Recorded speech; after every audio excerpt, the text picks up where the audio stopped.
할렐루야.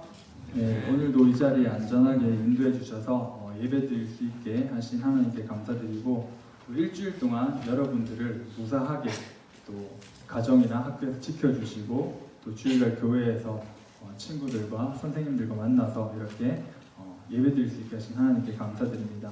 그리고 우리가 안 믿는 사람들보다 먼저 예수님을 알게 하시고 예수님의 십자가와 부활을 먼저 알게 하신 하나님께 진심으로 감사드립니다. 저희가 지난주는 한 사람의 성도로서 성찬에 다 같이 참여를 했습니다. 주님께서 주신 그 귀한 식탁의 자리에 함께 참여해서 성찬을 통하여서 예수 그리스도의 죽음을 기억하고 그의 살과 피에 우리가 믿음으로써 참여함으로써 그런 은혜 안에서 영적인 양식을 먹으며 자라야 한다고 같이 배웠습니다. 혹시 여러분 오늘 무슨 주일인지 아시죠? 네, 무슨 주일이죠? 예, 부활주일입니다. 누가 부활하신 거죠? 네, 예수님께서. 당연한 걸 묻는다는 듯이 그렇게 쳐다보시는데 예수님께서 오늘 부활하셨습니다. 부활하셨고요. 그렇다면 여러분은 예수님이 부활하셨다는 사실을 얼마나 믿고 계신가요? 마음으로 진심으로 혹시 예수님께서 부활하셨다고 진짜 믿고 이렇게 입으로 고백을 할 수 있나요? 아니면 설마 진짜 부활하셨겠어? 라는 이런 그냥 의심을 가지고 있나요? 아니면은 여러분들이 부활했든지 예수님께서 부활했든지 안 했든지 내 인생과는 전혀 관계없다라고 관심 자체도 없을 수도 있습니다. 그것이 우리가 지금 현재 살고 있는 어떤 그런 신앙의 모습일 수도 있어요. 그래서 여러분들과 오늘 꼭 같이 나누고 싶었던 이야기는 부활주일이기도 하고 부활에 대해서 여러분들과 다 같이 한번 나눠봤으면 좋을 것 같아서 오늘의 설교 제목은 부활은 사실이다 라는 제목으로 여러분들과 함께 나눴으면 좋겠습니다. 1982년 1월 22일 날 동아일보 한 면에요, 이런 기사가 났어요. 예수에게 후손이 있다라는 그런 기사가 났습니다. 이 기사에 의하면요, 예수님께서는 십자가에서 죽은 게 아니라 프랑스로 탈출을 하셔서 거기서 자손을 낳고 잘 살았다는 그런 기사가 떴는데요. 되게 구체적으로 그 후손의 막 사진까지도 이렇게 찍어가지고 약 84세까지 예수님께서 건강하게 사시다가 돌아가셨다는 그 기사를 적어놓은 기사가 예전에 1982년이니까 여러분들이 태어나기 전이죠. 저도 태어나기 전인데 그때 그런 말씀이 그런 기사가 났었습니다. 만약에 이 기사의 내용이 여러분 사실이라면요, 우리는 어떻게 되는 거죠? 네. 이 기사가 정말 사실이라면 우리는 어떻게 되는 거죠? 단지 이 기사뿐만 아니라 예수님의 부활에 대해서는요, 아주 많은 견해와 아주 많은 이야기들이 있습니다. 허위설이라는 게 있는데요. 예수님의 죽었는데 예수님의 제자들이 그 시체를 따로 빼돌리고 부활했다고 허위 사실을 이렇게 전하고 다녔다라는 허위설도 있고요. 기절설이 있습니다. 예수님이 죽으신 게 아니라 잠깐 기절하셨다가 무덤에서 탁 깨어나셨다, 이런 기절설도 있고요. 환상설은 제자들이 너무 예수님이 그리워한 마음에 환상을 보았다라는 환상설도 있고요. 신화설이라든지 예수님의 부활에 대해서는 엄청나게 많은 그런 얘기들과 어떤 설들이 있습니다. 여러분들께 다시 한번 묻고 싶은데요, 여러분들이 부활에 대해서 어떻게 생각하고 계세요? 부활에 대해서 만약에 예수님께서 정말 하나님의 아들이 아니라고 한다면, 아니면은 예수님께서 정말로 부활한 게 아니시라면은 여러분들 어떻게 생각하시나요? 아니면 그렇게 예수님께서 부활하신 게 아니라고 한다면 우리가 지금 믿고 있는 이런 믿음이랑 교회는 뭐고 기독교는 과연 뭘까요? 이런 어떤 의문들이 다 들게 될 겁니다. 결론을 먼저 이야기를 할게요. 결론을 먼저 이야기하면은 한 문장으로 예수님은 부활하셨습니다. 예수님은 부활하셨습니다. 그리고 예수님은요, 죽음을 이기시고 무덤에서 부활하셨습니다. 이 부활신앙이 우리가 믿는 기독교의 가장 핵심적이고 가장 우리가 자신 있게 말할 수 있어야 하는 그런 신앙이에요. 부활에 대한 어떤 올바른 지식이랑 여러분들 마음속에 믿음이 없다면요, 여러분들이 믿고 있는 기독교는 가짜일 수도 있습니다. 가짜일 거예요. 이 부활 신앙이 없다면. 그래서 부활에 대해서 여러분들과 조금 다 같이 자세하게 한번 나눠봤으면 좋겠습니다. 오늘 본문 말씀 고린도전서 15장을 보시면요, 그 역사적 사실성이랑 확실성에 대해서 얘기를 하고 있습니다. 바울은요, 이 15장 1절에서 11절을 통해서 예수님의 부활이 결코 환상이나 결코 조작이 아니라 너무나 분명한 역사적 사실이라는 것을 강조하고 있습니다. 본문을 통해서 예수님의 부활을 세 가지 정도로 바울은 입증하고 있는데요. 첫 번째, 예수 그리스도의 부활은 성경에서 이미 예언된 것을 성취한 것이다 라고 얘기를 하고 있습니다. 성경책을 한번 보실래요? 오늘 PPT가 없어서 좀 불편하실 수도 있는데 사실은 뭐가 나와 있는 이런 것 때문에 사실 여러분이 성경책을 들고 다녀야 돼요. 알겠죠? 네, 죄송합니다. 15장 3절에서 4절 다 같이 한번 읽어보겠습니다. 15장 3절에서 4절 다 같이 읽어보겠습니다. 시작. 내가 받은 것을 먼저 너희에게 전하였노니 이는 성경대로 그리스도께서 우리 죄를 위하여 죽으시고 장사 지낸 바 되셨다가 성경대로 사흘 만에 다시 살아나사. 3절과 4절에서 혹시 공통적으로 나오는 단어가 있는데 찾아보시겠어요? 성경대로, 성경대로라는 단어가 3절과 4절에 공통적으로 나와 있습니다. 말 그대로요, 성경대로, 성경에 나와 있는 그대로 예수님께서는 부활하셨다는 얘기입니다. 예전에 여러분들과 한번 나눈 적이 있는데요, 창세기 3장 그리고 이사야 53장 그리고 시편 16편에 보시면요, 우리가 예수님께서 부활하실 것이라는 것을 예언하고 있는 그런 구약 성경들이 나와 있습니다. 시편 16편 10절에서 11절을 살펴보면요, 제가 읽어드릴게요. 이는 주께서 내 영혼을 수월에 버리지 아니하시며 주의 거룩한 자를 멸망시키지 않을 것임이니이다. 주께서 생명의 길을 내게 보이시리니 주의 앞에는 충만한 기쁨이 있고 주의 오른쪽에는 영원한 즐거움이 있나이다. 여기서 보면요, 주께서 생명의 길을 내게 보이시리니 라고 얘기를 합니다. 시편 16편을 보면요, 주께서 생명의 길을 내게 보이시리니, 이게 바로 예수님의 부활을 증거하고 있는 그런 예언의 말씀입니다. 제가 이게 그냥 부활 말씀 같은데 가져온 게 아니라 바울이 직접 이 16편을 이용해서 사도행전에서 고백을 하고 있습니다. 부활에 대해서 얘기를 하고 있고요.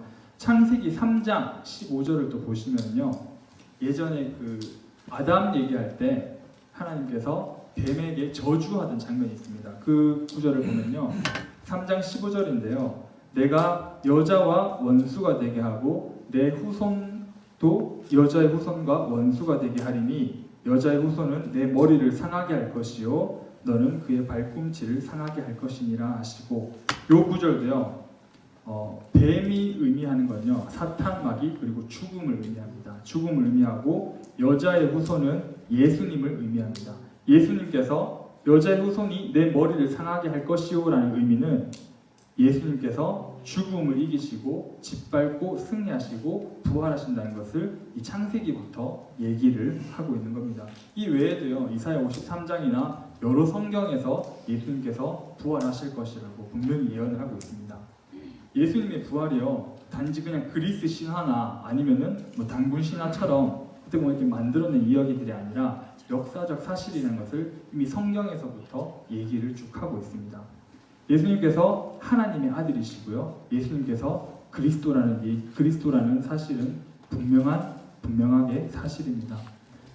지금뿐만 아니라 지금도 사실은 예수님의 부활이 거짓말이라고 얘기를 하고 다니는 그런 반대파들이 있는데, 이전에 2000년 전에도 예수님의 부활은 사실이 아니라고 퍼뜨리고 다니는 그런 사람들이 있었습니다. 여러분들이 꼭 기억하셔야 될 것은요, 이 예수님께서 십자가에 달려 돌아가셔서 죽으신 것과 부활하신 것이 구약 성경에서 예언한 대로 그대로 이루어져서 명백한 사실임을 여러분들께서 인식을 하셔야 됩니다. 두 번째는요.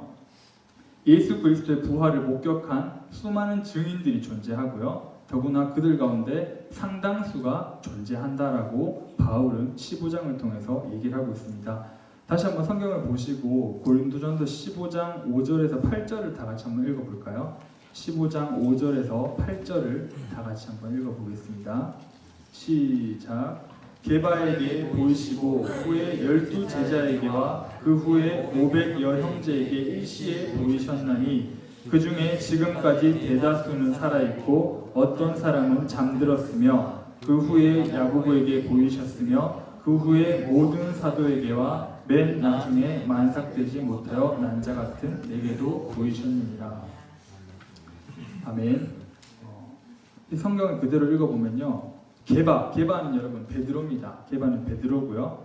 성경이 쓰일 당시에 먼저 예수님께서는 베드로한테 보이시고 12 제자한테도 보이셨고요. 그리고 예수님을 따랐던 500명한테도 동시에 보이셨다고 성경은 기록하고 있습니다. 또 그 예수님의 부활을 진짜로 본 그 사람들이 고린도전서가 쓰여질 당시에 대다수가 살아있었고요. 그리고 야고보, 그리고 이 편지를 쓴 바울에게도 하나님 예수님께서 보이셨다고 말씀하고 계십니다. 그리스도의 부활은요, 결코 이것만 봐도 절대로 우리가 부정할 수 없는 사실임을 알 수가 있습니다. 부활의 증인이 한두 명이 아니라 500명이래요. 500명이 동시에 보고 만약에 이게 거짓말이었다, 500명이 짜고 친 고스톱이었다, 그러면은 언젠가는 나중에 지나가지고 내가 그때 사실은 돈을 좀 받아가지고 이렇게 전했어 라는 분명히 이런 얘기가 나올 텐데 이런 얘기가 전혀 없었어요. 전혀 없었고, 일반적으로 우리가 어떤 사건을 입증할 때 2명의 증인만 있어도 그 두 명의 증인이 증언한 것이 일치하기만 하면은 그것이 우리는 사실이라고 법정에서 보통 얘기를 합니다. 근데 그리스도의 부활은요, 무려 500명이 넘는 사람들이 증거를 했고 또 그것이 사실이라고 다 얘기를 했습니다. 또 어떤 사람들은 이렇게 얘기할 수도 있어요. 결국에 그 500명조차도 예수님이 다 제자였고 예수님의 추종자들이었으니까 다 입을 맞추고 거짓말 한 걸 수도 있지 않느냐라고 얘기를 하는데, 사실은요, 오히려 예수님을 반대하고 예수님을 박해했던 그 사람들이 또 예수님의 의해서도 증거된 사실이 바로 예수님의 부활입니다. 마가복음 15장에 보면요, 요거는 마가복음 15장에는 로마 군인이 빌라도에게 직접 가가지고 예수님이 죽었다고 보고를 합니다. 로마 군인이면 예수님이 반대파잖아요. 반대파인데 예수님이 죽었다고 얘기를 합니다. 그러면은 예수님 진짜 죽으신 거죠. 네, 기절한 게 아니세요. 죽으신 겁니다. 요한복음 19장에 또 보면요, 로마 군인들이 예수님의 다리를 부러뜨리지 않았다라고 얘기를 합니다. 그때는 십자가 처형이 있었는데 십자가 처형을 하면요, 이게 오래 매달려 있긴 하지만 안 죽을 수도 있잖아요. 그렇죠? 안 죽을 수도 있기 때문에 나중에 죽은 것을 확인을 하는데 그 확인하는 방법 중에 하나가 다리를 부러뜨립니다. 이렇게 오래 매달려 있다가 죽은 척 할 수도 있잖아요. 이렇게 웃으면서 얘기하면 안 되는데 죽은 척 할 수도 있는데 다리를 이렇게 탁 부러뜨리면 이러면서 다시 이 사람이 살아있다는 것을 알게 되는 거죠. 그러면은 다시 죽이는 그런 어떤 일이 있었고, 그리고 그들 가운데, 로마 군인 가운데 예수님을 죽은 것을 확인하기 위해서 창으로 그 옆구리를 찔렀다고 합니다. 옆구리를 찔러서 물과 피를 다 쏟아낼 만큼 예수님의 죽음을 확인했다고 합니다. 이것이 무엇을 말하는 거냐면요, 예수님께서 실제로 죽으신 거예요. 실제로 죽으셨고 부활하신 거죠. 기절했다가 살아나신 게 절대 아니라는 얘기죠. 또 마태복음 28장을 보면요, 부활 직후에 어떤 무덤을 지키고 있던 파수꾼들이 대제사장들에게 소식을 전합니다. 예수님이 무덤에서 내가 지키고 있었는데 천사가 나타났고 시체가 없어졌다는 것을 분명하게 전하니까 대제사장들은요, 그들을 돈으로 매수해서 예수님의 시신이 제자들이 가지고 도망을 쳤다, 훔치고 달아나서 도둑질을 했다라고 소문을 퍼뜨리게 합니다. 이런 것들이요, 이런 사실들이, 성경에서 나오는 사실들이 바로 예수님의 추종자들만 예수님의 부활을 증거하고 있는 게 아니라 예수님을 반대하던, 예수님을 박해하던, 예수님의 제자들을 박해하던 그런 반대파들도 예수님의 부활을 사실이라고 얘기하고 반증이라고 얘기를 할 수가 있습니다. 세 번째는요, 예수 그리스도의 부활은 바울 자신의 회심에 의해서 또 입증을 하고 있습니다. 15장 9절에서 10절을 보면요, 바울이 이렇게 고백하고 있어요. 나는 사도 중에 가장 작은 자라. 나는 하나님의 교회를 박해하였으므로 사도라 칭함받기를 감당하지 못할 자니라. 그러나 내가 나된 것은 하나님의 은혜로 된 것이니 내게 주신 그의 은혜가 헛되지 아니하여 내가 모든 사도보다 더 많이 수고하였으나 내가 한 것이 아니요 오직 나와 함께 하신 하나님의 은혜로라. 복음을 위해서, 여러분, 바울이 어떤 사람인지 아시죠? 복음을 위해서 자신의 목숨도 아끼지 않고 복음을 증거했던 사람입니다. 근데 처음에는 완전 극과 극이었어요. 반대편에 있었어요. 예수님의 그리스도의 부활을 전하는 제자들이나 그런 성도들을 핍박하고 죽이고, 그리고 그것들을 이제 색출해서 이제 잡아내는데 정말 제1선에 서 있었던 사람이 바울인데, 예수님께서 그 다메섹 도상으로 가는 그 바울이 가는 길에서 만나신 후에 완전 극과 극으로 바울은 변화가 됩니다. 이런 것도 바로 바울이 자신이 변화할 수 있었던 사실을 예수님의 부활을 입증하는 사실이라고 얘기를 하고 있습니다. 이것 말고도요, 성경으로 역사적 사실로 또 많은 것들이 예수님의 부활을 증거하고 있습니다. 근데 여러분, 이런 어떤 증거들을 통하여서 믿기 전에 여러분들 마음속에 믿음으로 먼저 믿어야 돼요. 예수님의 부활을 믿음으로, 마음으로 여러분들 영접을 해야 됩니다. 눈으로 보고 손으로 만지고는 다 믿을 수 있어요. 근데 그 전에 여러분들의 믿음의 확실한 것들이 믿음이 있어야 됩니다. 고린도전서 15장 19절을 다 같이 한번 살펴볼래요? 한번 보실래요? 고린도전서 15장 19절을 보면요, 만일 그리스도 안에서 우리가 바라는 것이 다만 이 세상의 삶뿐이라면 모든 사람 가운데 우리가 더욱 불쌍한 자이리라. 다시 한번 읽어드릴게요. 만일 그리스도 안에서 우리가 바라는 것이 다만 이 세상의 삶뿐이면 모든 사람 가운데 우리가 더욱 불쌍한 자이리라. 전 이 구절을 읽으면서 진짜 가슴을 탁 치더라고요. 만약에 이 세상의 삶이 끝이라면, 우리가 부활이 없고 우리가 죽은 뒤에 그 다음에 삶이 없다면요, 우리가 진짜 제일 불쌍한 사람이라고 바울은 얘기하고 있습니다.